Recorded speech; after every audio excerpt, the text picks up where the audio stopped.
Ito noon hong coalition na pinabalak na ibuo ng mga palos, iniisip namin, ang aming expectation nito na magiging isang instrumento na lalong maipaglaban namin ang aming mga karapatan.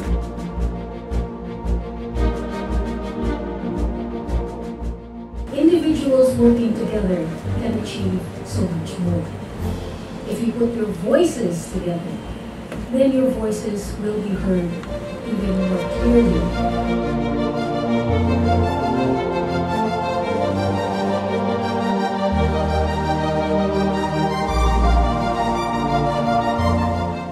Inaasahan ko yung malaman ko about information about sa leprosy na disease, and also yung ano yung mga advocacy tsaka yung mga gawain na maaaring ibigay ng gobyerno para ma-end yung discrimination sa mga leprosy patients. We need different approaches and extra effort in order to reduce it further, and hopefully kahit na hindi totally eradicated, at least minimize lahat ng epekto ng leprosy.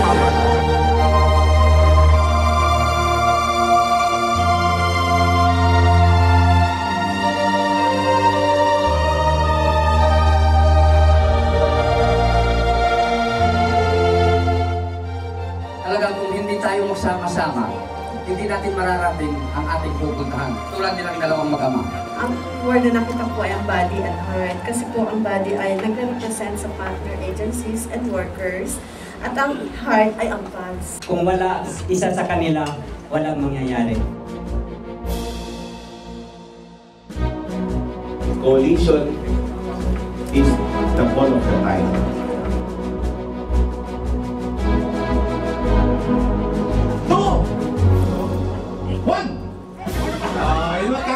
It is wonderful that you are here together, thinking about walking down that road together. Hindi hadlang ang may kapansanan. Nakatulong sa community, and then ang patungo natin ito, pagtutulungan para isa tayo mag-coalition. Work together ang word na naano ko doon. Because hindi po kami ma-organize kung hindi sa work together. The dream is way beyond imagination, and yet it's grounded within the realities of the stakeholders of the condition. Ang pinakamalaking problema sa keto ay hindi yung bacteria, kung hindi yung stigma. Even though patients have a disease, they still have a voice. Sometimes limbs may be taken away by the disease of leprosy, but the voice should never be taken away.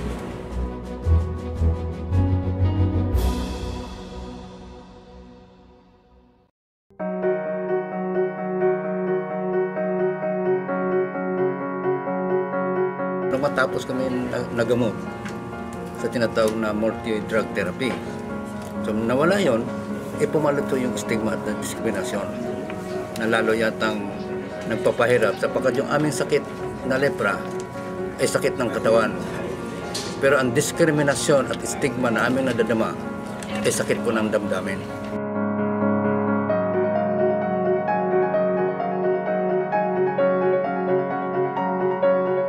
Hanggang kailan natin sasabihin na tayo ay pasyente at hindi normal na tao. Isang klase ng stigma na marami sa atin hanggang sa ngayon ay meron. Yung meron tayong sariling takot, baka natakot tayo na baka iwasan tayo ng tao. So ang tawag po dito ay anticipated stigma. It's a felt or a perceived stigma. Self-stigmatization is unfortunately something that comes from inside. Dignity has to begin with us. One important part of the human rights-based approach is participation. It's the participation that helps recognize the dignity. The people who are getting this special attention, yes, they're vulnerable. Yes, they're marginalized. But may dignity pa sila. And by having them participate, you are recognizing that dignity. Panahon na para magsaya. Dahil tayo'y pinaalam, sa pag-ibig tayo'y nilikha. Pantay-pantay sa karapatan. Ikaw ako, mahal ng Diyos. Ikaw ako, mahal ng Diyos. Ikaw ako, mahal ng Diyos. Ikaw ako, mahal ng Diyos. La la la, tayo'y magtulungan at magkaisa para sa mundong walang diskriminasyon. Tayo'y magtulungan at magkaisa para sa mundong walang diskriminasyon. Very impressed by all the Filipino participants. They can, by dancing, by singing, to express their idea, their thoughts. I think it's very exciting about this workshop, and I can really see the very bright future by people working together. I think this workshop is very important to move forward to build a partnership and networking between people affected by leprosy, so they can have a strong voice to working together to solve their problem about discrimination and other problems related with leprosy. If you join up with other groups who have similar interests, then your voices will be louder.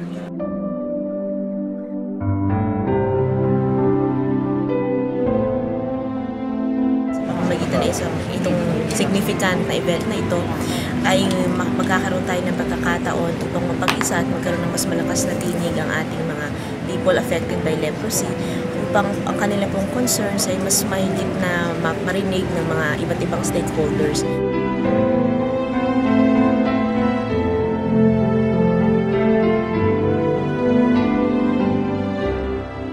This will be the way to fight against the stigma, to reach our goal that we can gain our dignity and respect, encourage people to get in sama-sama. And so then he's trying to connecting people, to encourage people to working together. Meron tayong gusto na mangyari sa buhay, na gusto nating gagawin, gusto nating makita, gusto nating makamit. Pero, pag ang aspiration na yan, yung gusto mo, ay nakafocus doon sa issue na hindi mo kontrolado, ang feeling mo ay powerless ka, paano natin mabigyan ng lunas? By forming a collective identity for taking action, or a coalition for people can better address these aspirations.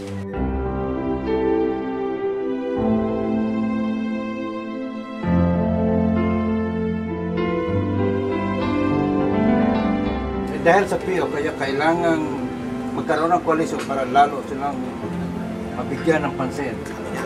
Dahil sa PO. Tama yung koalisyon. Isa sa magiging dahilan para magkaroon mo lang ng mabawasan ng konti ang stigma at discrimination. Kaming mga PO naghahangad na magkaroon ng tamang impormasyon upang mawala ang stigma at diskriminasyon. Bumuo ng grupo pang sa katuparan at makagawa ng mga batas na lumilikha ng pantay-pantay na karapatan para sa mga PELs. Ang pangarap ko ang pag-dream. Wala po diyang pinagbabawalan. Lahat tayo, libre yan. Nandiyan na sa dulo, sir. Nasa dulo na, abot na. Abot na.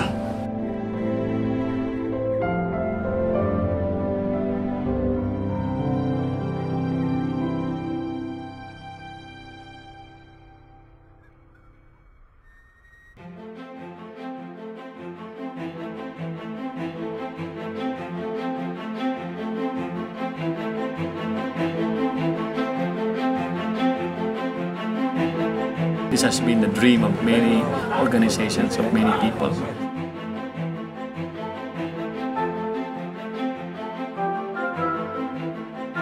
tingin nyo ano dapat mayroon sa ating bubuuin na coalition? O yung coalition mismo at mga napapaloob dito ay planning, election, need assessment, pondo, palakasin ang relasyon ng coalition sa PO, so kasama ang PO din. Dapat po merong kabataan din, hindi lang may kababayan, kalalakihan. Dapat committed ang mapupunta po dito at may sapat na kakayahan. At represented po sana ang mga bawat lugar. Gusto ko yung tanong na pwede tayo umusad. Kailan? Isang tingin nyo kailan? Ngayon na! Nominate mayor or chairman. Kakadi pong chairman, walang ibang mokote si mayor.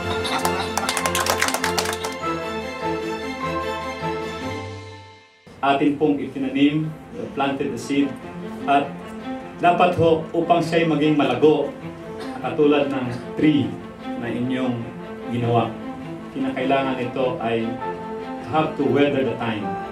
Kaya mainit, kaya maulan, bumagdiman at humangin, dapat manatili siyang nakatayo. At ang mga ugat na yan ay dapat naka-anchor sa magandang lupa. Ang ating mga GOs, ang mga ating non-government organizations ay tutulong upang palaguin, patabain, at siya ay mamunga ng masagana. I, having been duly sworn as of the Coalition of Organizations of Persons Affected by Leprosy. I'd like to thank Nana, who spearheaded and really spent his time and made his effort to make this happen the past 3 years. WHO is ready to support this kind of activities in addition to medical and health interventions. I'd like to congratulate on this great achievement. At last, this is a dream come true because it has been planned for almost 2 years now on how we could put together the patients' organization. And from the meetings, from the workshops that we saw, I think the patients' organizations now realize their importance in the leprosy control program. Forward and see the day that they can actually be part of the leprosy service rather than being a receiver of the services. I think it's really good to make a huge success. It's going to be a role model to the world. I was really impressed by this workshop, and I can see that the Filipino, the people's organization, how they so active and so they involved in trying to working together to make the chance of the to reduce the stigma, and I also see that it will be a good future for the coalitions. If they working together, we can really make some change. I am happy this is coming to a reality, and I'm glad that we have come to this point that all of us came together and finally reached that coalition.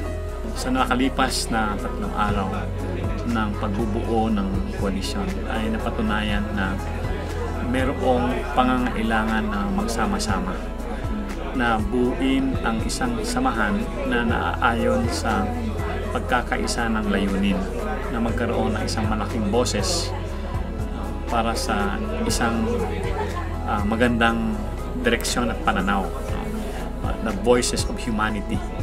So these voices becomes now a big voice that can influence policymakers, that can move the NGOs to join hands and participate with it. I'm in full support of people like Art to have a passion for this, and I just like to reiterate I'm in support of what you're doing. This coalition between different countries, the support of international foundations like Sasakawa, and I guarantee also the support of the Department of Health for all of your needs. As a part of the non-government organizations, we are proud that the persons afflicted with leprosy are actually strengthened and are actually becoming more empowered through this event. For our part sa Philippine Dermatological Society, we had parang somehow pledge that we would help in the research, sa networking, tsaka resource persons for the education and awareness part of the program. We are here to support all the endeavors of the coalition. I have a good impression sa activity na ito regarding the peoples affected by leprosy because maganda ang patutunguhan sa nakikita ko dahil ang emphasis is para sa kanila. Congratulations sa nangyari. I hope that all the promises made and all the commitments will be transformed into something tangible. Pinaka-importanting mission natin ay ang masiguro na lahat tayong apektado ng sakit na leprosy ay makakamit natin ang ating human rights. Kailangan natin ng isang malakas na samahan ng mga people affected by leprosy para makagawa tayo ng isang programa na talagang matugunan yung problema ng stigma. I was very impressed because so far all the person affected leprosy in the Philippines, they are individually, each organization is involved. But this time the coalition is make the one body. I think this coalition really can protect and lead in proper way and right direction to protect and benefit for the parts in the Philippines. And also, it is very good for the making the network each other. We can help, we can use each other to giving the better place and benefit, and then avoiding the stigma in social concern. This is a better way to awareness to the public, and we can work together with the cooperation. I suggest this could be the more and more, and we Solo Uni Foundation is really supporting to this kind of gathering from now on. Sa 3 araw, para yatang ang galing, masaya, tsaka parang nagle-level up na kami. Sana mas maano pa yung mas matagumpay talaga yung ginagawa natin na coalition. I think malaking bagay yung buo yung koalisyon. Base sa karanasan natin sa mga bansa all over the world. Kumbaga, the journey has just begun. The question is coming to my mind, how are we going to get there? With the inputs that we had here during the past 3 days, probably this would inspire us to go on, and probably this is how we would like to say this is where we want to go and how we are going to go there. Ito ay isa lamang simula at tayong lahat ay siyang simula. Dapat tayo magdugtong-dugtong upang ang simula ay mayroong maayos at may kahinatnan.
Panahon na ulit.